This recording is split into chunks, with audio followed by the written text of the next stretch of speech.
우리에게 주시는 하나님의 말씀 보겠습니다. 에스겔서 47장 1절에서 12절 말씀입니다. 에스겔서 4장 1절에서 12절 말씀까지 구약성경 1227페이지, 제가 한 구절, 성도님 한 구절 교독하시면서 마지막 절은 함께 읽도록 하겠습니다.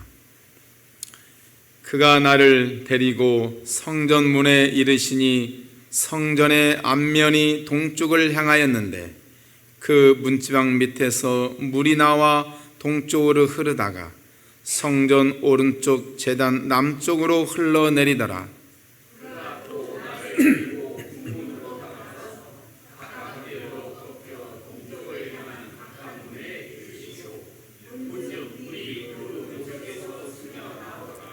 그 사람이 손에 줄을 잡고 동쪽으로 나아가며 천척을 측량한 후에 내게 그 물을 건너가게 하시니 물이 발목에 오르더니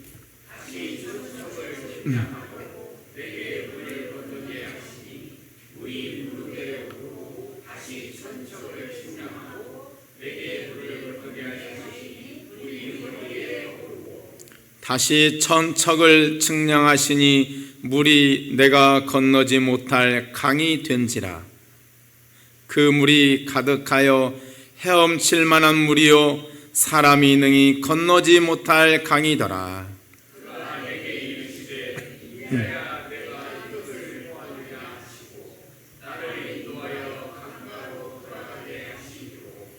내가 돌아가니 강 좌우편에 나무가 심이 많더라.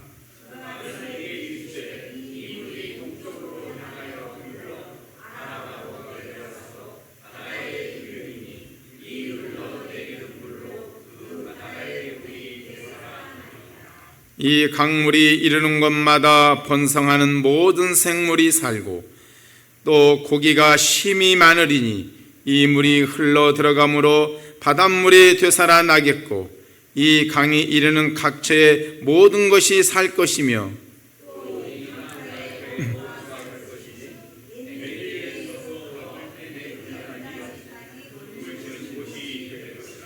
그 고기가 각기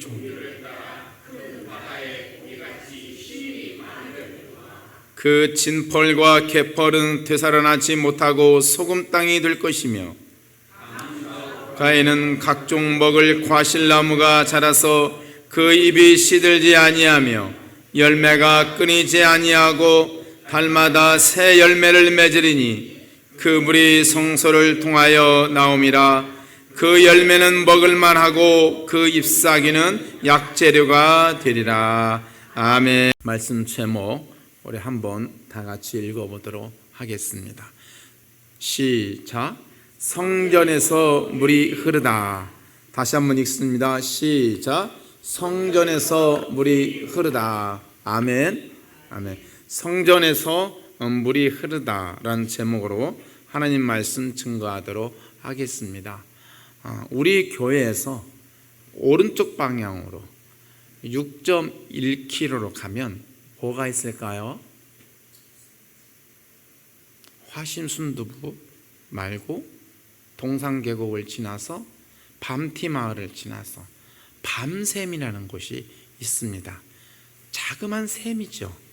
거기서 물이 절절절 흐르고 고산천을 지나 전주천을 만나면 거기서부터 이제 만경강이 시작이 되죠.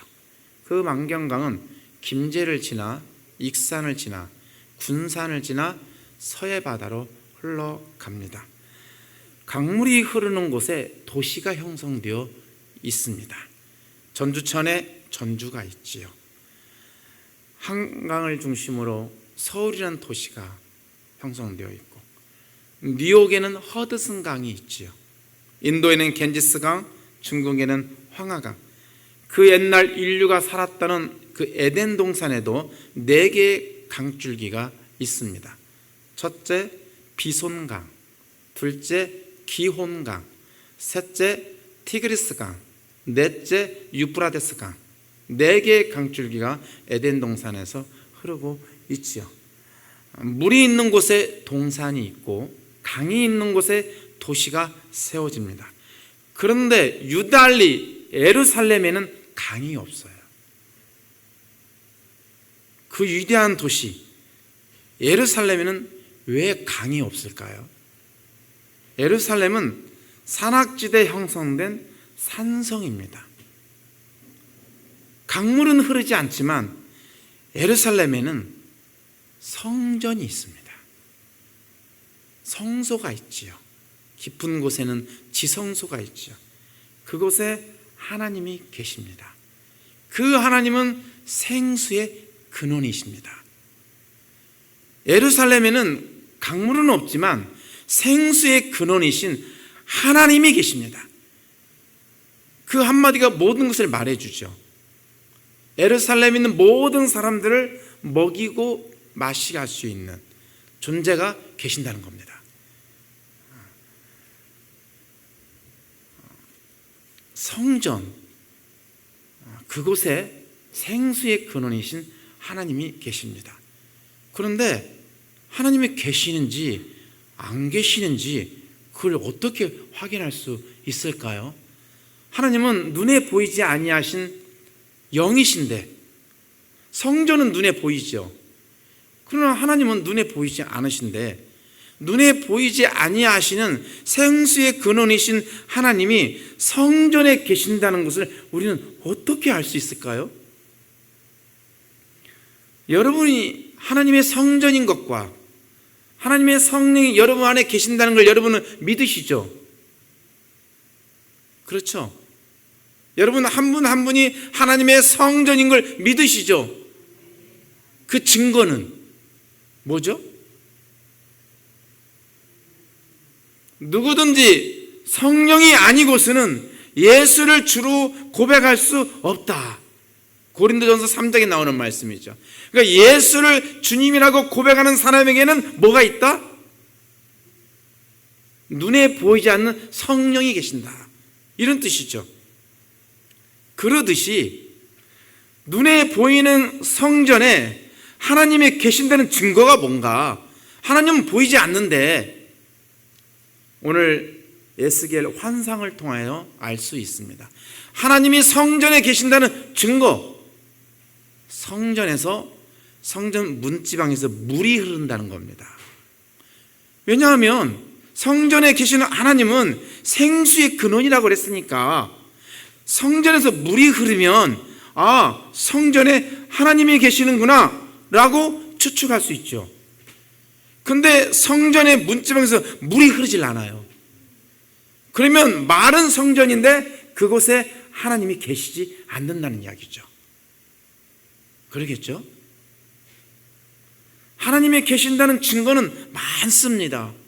구약성경에 하나님의 임재, 하나님의 계신다는 증거들 많지요. 천둥소리, 지진, 바람소리, 물소리를 통하여서 하나님은 자기가 우리 곁에 있다는 것을 이렇게 보여주시죠. 그런데 에스겔 환상을 통해서 하나님이 계신다는 증거는 물입니다. 물. 성전에서 물이 흐르고 있어요. 물이 흐르고. 물이 흐른다는 얘기는 물이 차야 흐르겠죠.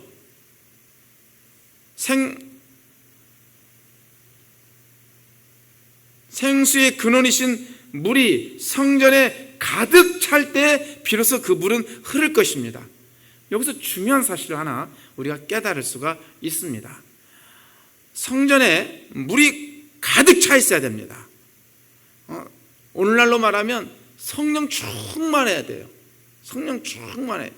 초대교회 성도들처럼 모이기에 힘쓰고 또 만나면 주를 노래하고 자기 집을 오픈하면서 내 것을 자기 것이라고 말하지 않고 서로 주고받으며 살아갈 수 있는 유무상통의 경지.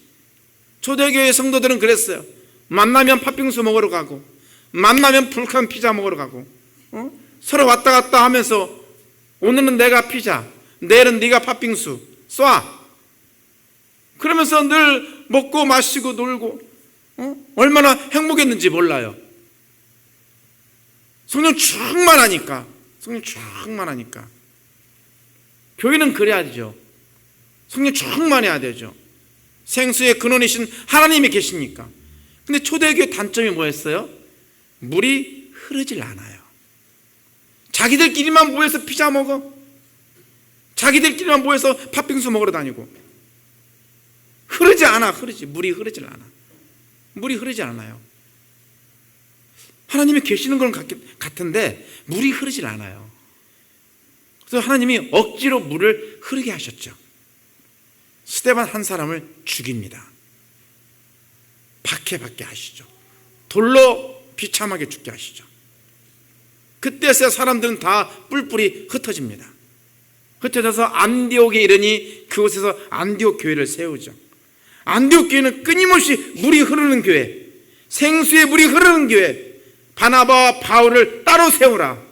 이들을 통해서 모든 나라와 모든 민족과 모든 열방으로 하여금 하나님의 생수의 강물이, 은혜의 강물이 교회를 통하여서 흐르게 할 것이다.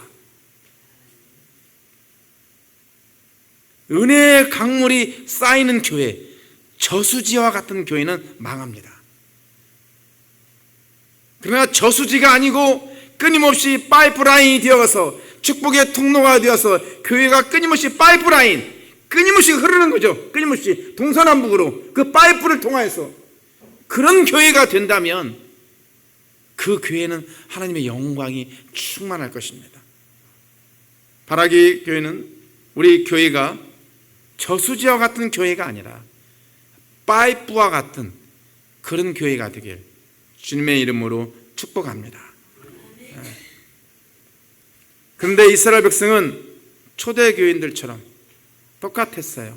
선지자 에레미야 2장 13절에서 예언했던 것처럼 이 백성이 생수의 근원이신 하나님을 버리고 터진 웅덩이를 의지하면서 사는구나. 왜 이스라엘 백성이 바벨론 포로로 끌려갔을까요? 생수의 근원이신 하나님을 버렸기 때문에. 그 자기 딴에는 열심히 삽질하면서 웅덩이를 파요. 물을 모은다고. 그 웅덩이가 터진 웅덩이에요.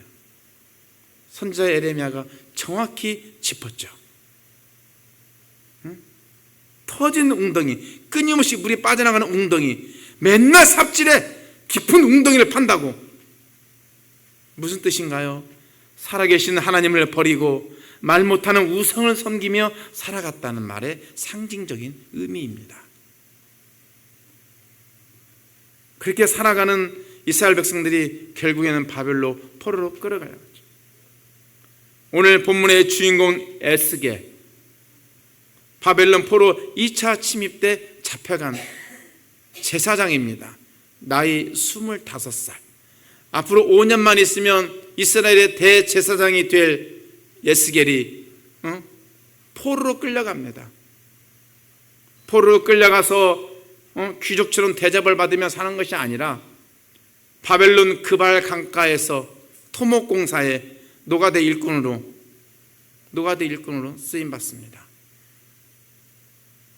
그래도 한 줄기 희망은 있었습니다. 우리나라가 다시 회복이 된다면 몇 년 후에는 내가 다시 돌아갈 수 있겠지. 그때 가면 다시 성전을 재건하리라. 그런 마음이 있었어요. 그래도 타국에 살고 있지만 언젠가는 한 번은 내가 가리라. 근데 들려오는 소식은, 선지자 에레미야를 통해서 들려오는 소식은 나라 망했다. 예루살렘 성전 다 파괴되었다. 거기서 70년 살아라. 그러면 돌아오게 될 것이다. 나이 25살에 5년 지났으니까 30살이죠. 나이 30살에 토목공사 하면서 70년을 살아래. 그럼 몇 살이에요? 100살이에요. 그때 본국에 가서 뭐 하게요? 아무런 희망이 보이질 않아요. 아무런 희망이 보이질 않아요. 앞길이 캄캄해요. 앞길이. 마음이 다 물처럼 녹아버렸어요. 내 인생 어떻게 살아야 되나? 어떻게 살아야 되나? 그때에 그발 강가에서 삽질하고 있었던 그 에스겔에게 하나님의 영이 임합니다. 그리고 황홀한 환상을 보게 되죠. 그 환상에 관한 이야기가 오늘 내용입니다. 저는 여러분에게 그 무엇보다도 이런 기도를 하고 있습니다. 어제 밤새도록 이런 기도를 했어요. 하나님, 우리 옥회교회 성도님들 하나님의 영이 임하게 하여 주시옵소서. 황홀한 환상을 보게 하여 주시옵소서. 지금 이 시대는 환상이 필요해요. 환상이. 살아있으나 죽은 것 같은 좀비라고 그러죠. 좀비. 살아있는데 다 마음이 죽었어. 다. 이런 시대에 우리의 육체가 어떻게 살아가야 되나? 맛집만 찾아다녀야 되나? 맛집. 그것도 한두 번이죠. 저와 여러분의 인생이 환상을 보아야 됩니다. 환상을. 에스겔이 보았던 그 환상이 나의 환상이 되게 하여 주시옵소서. 성전에서 흐르는 모든 물이 지나가는 곳마다 다 살아나. 다 살아나. 다 살아나. 그런 환상을 여러분이 꾸셨으면 좋겠어요. 사도행전 2장 17절 말씀에 마지막 날에 내 영을 모든 육체에 부어주리니 따라서 하십시다. 자녀들은 예언할 것이요 젊은이들은 환상을 보며 나이 드신 분들은 꿈을 꾸리라. 여러분 꿈을 꾸셔야 돼요. 복권 당첨되는 꿈 말고 모든 것이 살아나는 꿈, 죽어가는 모든 영혼이 살아나는 꿈, 은혜의 강물에 휩쓸려 갔더니 마지막에 딱 도착해 보니까 뭐 엄청난 바다인데 보니까 강가 좌우에 나무들이 질비하게 서 있고 사시사철 열매가 맺히고 그 나무의 열매 잎사귀는 모든 질병을 치료하는 약이고 황홀한 꿈, 그런 환상을 여러분이 꾸시기 바랍니다. 그런 꿈을 꾸고 사셔야 돼요. 그런 환상을 보아야 돼요. 하나님, 제가 방언도 하기를 원합니다. 하나님, 제가 꿈을 꾸기를 원합니다. 하나님, 제가 새벽에 환상을 보기를 원합니다. 이런 자리에 여러분이 있기를 소망합니다. 에스겔이 어떤 환상을 보았는가? 그게 오늘 본문의 내용인데, 천사가 에스겔을 데리고 한 걸음 인도합니다. 한 500m까지는 성전에서 흐르는 샘물이 졸졸졸 흘렀어요. 한 500m까지. 성경에는 천척이라고 합니다. 천척은 500m 정도의 길입니다. 성전에서 흐르는 물이 500m까지는 그냥 발목을 약간 적셨어요. 그리고 또 500m, 이제 1km죠. 1km쯤 가니까 이제는 무릎까지 잠겨요. 무릎까지. 그 다음에 또 1.5km, 1500m를 가니까 이제 허리까지 잠겨요. 그 다음에 2km까지 가니까 그때는 어떻게 할 수가 없어. 헤엄쳐야 될 정도로. 그 정도까지.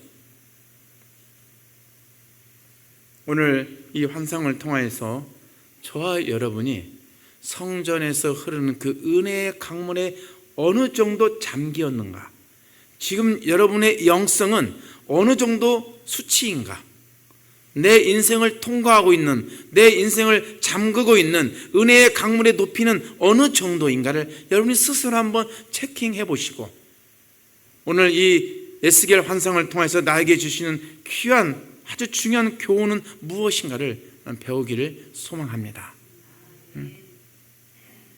은혜의 강물이 성전에서 흐르는데 절절절 흐르는데 발목 정도예요. 발목 정도. 은혜의 강물이 발목 정도 잠겼어요. 여러분 해변가를 가시면 바닷물이 찰랑찰랑 왔다 갔다 하면서 발목이 약간 잠기죠. 그러죠? 그럴 때 여러분 어때요? 발목이 잠기니까 신선하죠. 서늘하고 기분도 좋고. 그래서 감사하다. 이런 해변가의 저녁 노을을 이렇게 보면서 해변가를 거닐 수 있다니 너무너무 감사하다. 천지를 창조하신 하나님 너무 감사합니다. 이게 발목까지 잠기는 정도 수준이에요. 예수님을 믿으니까 너무너무 좋아요. 예수님은 정말 이런 옥회의 교회, 이런 교회가 있었구나, 정말 영화에 나올 만한 교회구나, 옥회의 교회 다니는 게 그렇게 감사해요. 교회 앞에 무슨 또 자두나무가 있어. 뭐 자두 누가 따먹는다고 뭐라고 하지도 않아. 또 저기 할렐루야 예배당 저쪽에 있는 자두나무는 막 가지가 찢어질 정도로 막 자두 열매가 그렇게 많이 뭉쳤어요. 나온전 목사만 착각을 좀 하죠. 예루살렘 예배당에서 생수의 강물이 흘러 자두나무에까지 도달했구나. 그래서 저렇게 할렐루야 예배당 근처에 있는 자두나무는 저렇게 가지가 찢어질 정도로 열매가 맺혔구나. 이게 이제 발목까지, 은혜의 강물이 발목까지 닿는 사람들의 수준이에요. 그게 얼마나 감사한지 몰라요. 교회 다니는 게 감사하고, 점심밥이 그렇게 맛있고 감사해요. 두 번째, 은혜의 강물이 무릎까지 찬 사람들. 은혜의 강물이 무릎까지, 여러분 무릎까지 차는 경우는 그 덕진 수영장이나 완산 수영장을 가면 이렇게 무릎 정도의 이렇게 높이가 있어요. 나이 드신 분들 위해서 좀 이렇게 물 속에서 걸어 다니라고. 그죠? 그 높이가 무릎까지 차는 정도죠. 그곳에는 사람들이 수영을 하기보다는 저 멀리까지 왔다 갔다 하잖아요. 물 속에서 걷기 운동을 하잖아요. 무릎 높이의 물은. 내 힘으로 열심히 저 끝에까지 한 바퀴 갔다 오잖아요. 우리가 예수님을 믿고 좀 더 감사하고 좀 더 잘해보겠다고 힘을 쓰죠. 새벽 기도도 한번 나와보고, 말씀도 한번 읽어보고, 찬양도 좀 들어보고, 교회 봉사도 열심히 토요일날 나와서 하고, 내 욕심인지 하나님의 비전인지는 모르겠지만 하여튼 열심히 해요. 열심히 땀을 흘리면서 이렇게 봉사도 하고, 이 정도가 은혜의 강물이 무릎까지 찬 정도입니다. 무릎까지 정도예요. 세 번째, 은혜의 강물이 허리까지 잠기는 경우. 여러분이 지금 현재 어느 수준인지 한번 잘 진단을 해보세요. 은혜의 강물이 허리까지 잠겼어요. 여러분, 허리는 인체에서 중앙에 있죠. 허리를 다치면 사람이 힘을 못 써요. 그리고 누워있죠. 그래서 허리까지 잠겼다면 제일 먼저 어떤 현상이 벌어지냐면 내 힘을 빼야 돼. 힘을 빼야 돼. 한때는 열심히 해보겠다고 교회 생활도 열심히 해봤죠. 근데 신앙이 자꾸 깊어질수록 언제부턴가 이런 생각이 들죠. 열심히 하는 것도 좋은데 열정이 너무 지나치면 독이 된다는 것도 깨닫죠. 그런 말이 있습니다. 새벽 기도 다니는 사람이 문제 일으킨다고. 내 열정이 너무 지나치면 문제가 생겨요. 열정이라는 건 조심해야 돼요. 교회는 내 열정만 가지고 할 수 있는 데가 아니에요. 그래서 힘을 빼야 돼. 힘을. 어떤 일을 하기보다 마음 관리를 잘해야 돼요. 마음 관리를.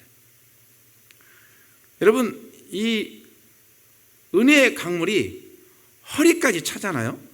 그럼 순간 사람은 위기의식을 느낍니다. 이러다가는 죽겠다.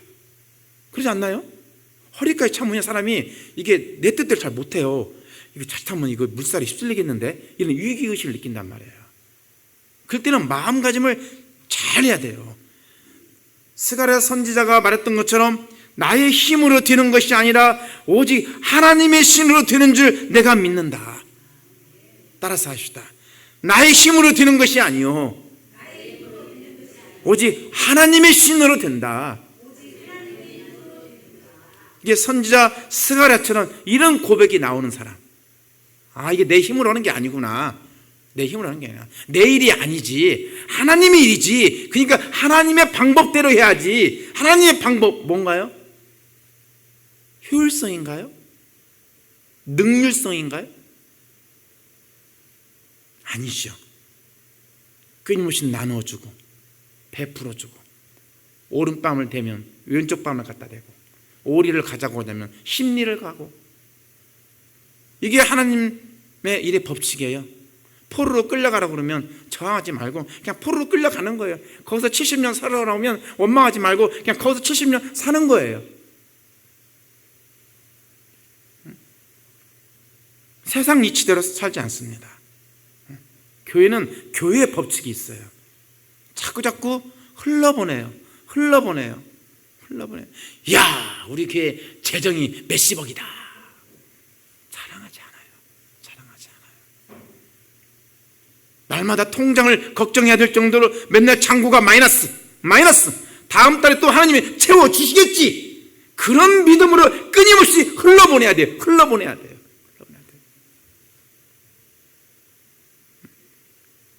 여러분, 야곱의 인생을 보십시오. 얼마나 자기 꾀를 부리면서 축복을 받아냈습니까? 그런데 야복강 나루터에서 천사와 씨름하면서 그가 완전히 바뀌지 않습니까? 천사와 씨름하면서 환도뼈가 골절을 당하죠. 아무리 힘도 못 쓰죠. 힘이 쫙 빠져버리죠. 그냥 그날 밤에 야곱이 힘이 쫙 빠져버렸어요. 천사와 씨름하다가 힘이 쫙 빠지니까 어때요? 그 다음부터 나오는 고백은 이제 주님이 저에게 복 주셔야 됩니다. 이제는 제 뜻대로는 안 됩니다. 주님이 저에게 복을 주시지 아니하면 저는 살 수 없습니다. 당신이 나에게 복을 주지 아니하면 나는 당신을 보낼 수 없어요. 근데 막 천사를 막 붙잡잖아요. 이게 바로 은혜의 강물이 허리까지 찬 사람의 고백입니다. 하나님이 복 주시지 아니하면 나는 살 수가 없어요. 지난주에 예수병원 아는 분 신방을 갔다 왔습니다. 그분이 뇌경색에 걸려서 새벽기도 드리고 나서 이렇게 쓰러졌는데, 그래서 예수병원에 입원했는데 가서 보니까 이렇게 입이 삐뚤어졌어요. 약간. 그런데 그 다음날 그분이 단톡방에 이런 글을 올렸어요. 의사 선생님이 오른손이 어디 있어요? 대답을 못하는 거예요. 오른손이 여기 있는데 이게 느껴지질 않는 거예요. 이게. 근데 계속해서 주님 붙잡으면서 기도하는 가운데 그 다음날 정도 돼서 오른손을 딱 드는 모습을 사진을 찍어서 단톡방에 올렸어요. 그러면서 그런 글을 써요. 오른손을 들 수 있다는 게 기적이었구나. 내가 밥을 먹을 수 있다는 게 기적이었구나. 밥을 먹은 걸 배설할 수 있다는 게 기적이었구나. 기적이었구나. 나의 호흡, 나의 잠자리, 하나님이 붙들지 않으면 저와 여러분은 깨어나지 못합니다. 내가 헬스를 열심히 해서 내 몸이 건강한 게 아닙니다. 겉으로 보기는 그렇죠. 유산소 운동, 근력 운동 하면 내 몸이 건강해지죠. 예, 맞아요. 맞습니다. 그러나 그게 결정적이지 않습니다. 은혜의 강물이 허리까지 찬 사람들은 힘을 다 뺍니다. 힘을 빼고 하나님이 복 주시지 아니하면 나는 살아갈 수 없구나. 이제는 나의 힘으로 되는 것이 아니에요. 오직 하나님의 영으로 되는구나. 이런 고백을 하면서 은혜의 강물 앞에서 조심 한 걸음 내딛습니다. 네 번째, 목까지 찼어요. 이제 더 이상 어떻게 할 수가 없어요. 이제 어떻게 헤엄쳐서 갈 수 있는 그런 정도가 아니에요. 이제는 어떻게 할 수 없는 상황이죠. 흐르는 물에, 강물에 나 자신을 맡겨야 되는 상황이죠. 여러분, 끝이 없는 서해바다에서 내가 한번 수영을 해서 해보겠다고요? 안 되죠. 자칫하면 물살에 휩쓸려 죽죠. 그럴 때는 어떻게 해야 되나요? 은혜의 강물이 목구멍까지 차고 이제는 어떻게 수영을 할 수 없는 상황이 됐을 때 저와 여러분은 어떻게 해야 돼요? 답은 하나예요. 강물과 하나가 돼야 되죠. 바다와 하나가 돼야 되죠. 그럴 때는 사도 바울처럼 갈라디아서 2장 20절처럼 이런 고백을 했으면 좋겠어요. 내가 그리스도와 함께 십자가에 못 박혔나니 그런즉 이제는 내가 산 것이 아니요 오직 내 안에 예수 그리스도가 사는 것이라. 이제는 내가 육체 가운데 사는 것은 나를 사랑하사 나를 위하여 자기 자신을 버리신 하나님의 아들을 믿는 믿음 안에 사는 것이라. 믿음이 아니면 모든 것이 다 죄구나. 이런 고백을 하면서 살아가는 삶이 기도가 되고 기도가 삶이 되는 단계. 이 단계가 바로 물이 바다와 하나가 되는, 저와 여러분이 하나가 되는 그런 단계입니다. 여러분에게 4개의 케이스를 설명해 드렸습니다. 발목까지 잠겼는가? 무릎까지 잠겼는가? 허리까지 잠겼는가? 목까지 잠겼는가? 여러분은 현재 여러분의 은혜의 강물은 여러분 인생에 어디까지 지금 잠겨져 있습니까? 사람마다 다 다를 수 있겠지요. 그러나 언젠가는 저와 여러분도 바울처럼 예수님처럼 장성한 분량까지 채워지는 날이 올 것입니다. 중요한 것은 우리 인생에 생수의 강물이 흘러야 한다는 거예요. 이게 중요해요. 사람마다 무릎, 발목, 허리, 목 다 다를 수 있어요. 그 깊이는 다 다를 수 있습니다.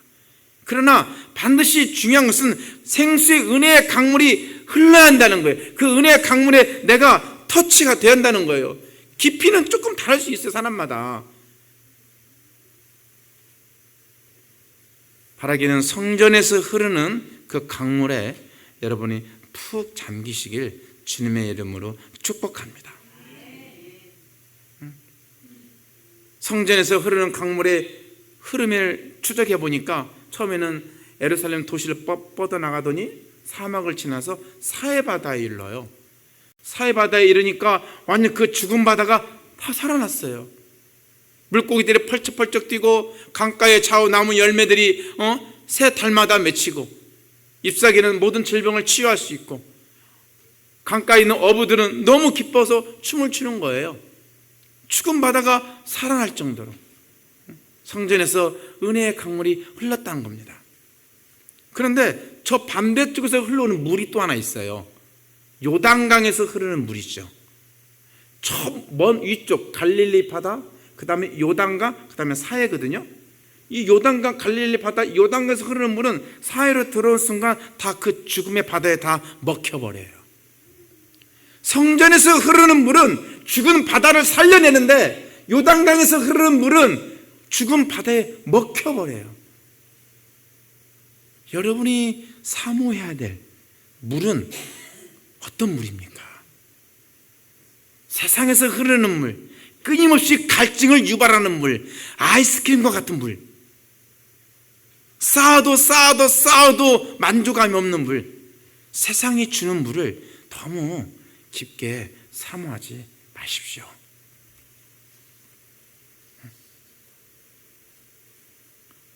오직 은혜의 강물, 성전에서 흐르는 강물, 그 은혜의 생수만이 저와 여러분을 살려낼 수 있고 여러분 주위, 여러분의 죽어가는 모든 것들을 살려낼 수 있습니다. 사회를 살려낸다는 말, 죽은 바다도 살리는 은혜의 강물, 저와 여러분 깊은 곳에 죽은 바다가 있을 수 있어요. 겉은 크리스찬이에요. 겉은 목사고, 겉은 장로고, 겉은 권사예요. 근데 죽어 있을 수 있어요. 오직 은혜의 강물만 여러분의 인생을, 여러분의 영혼을 회복시킬 수 있고 살려낼 수 있습니다. 바라기는 성전에 흐르는 강물을 사모하십시오.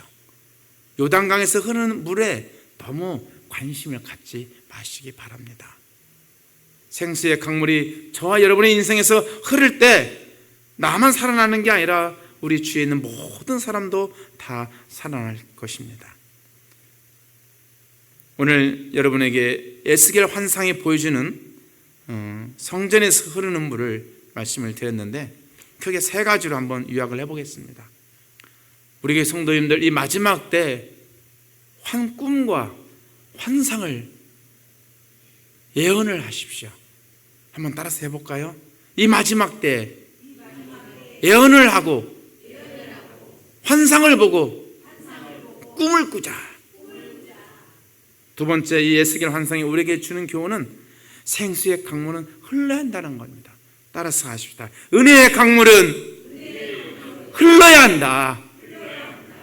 세 번째, 이 은혜의 강물은 주위에 있는 모든 것들을 살려낸다. 한번 따라서 합시다. 은혜의 강물은 죽어가는 모든 것들을 살려낸다. 기도하겠습니다.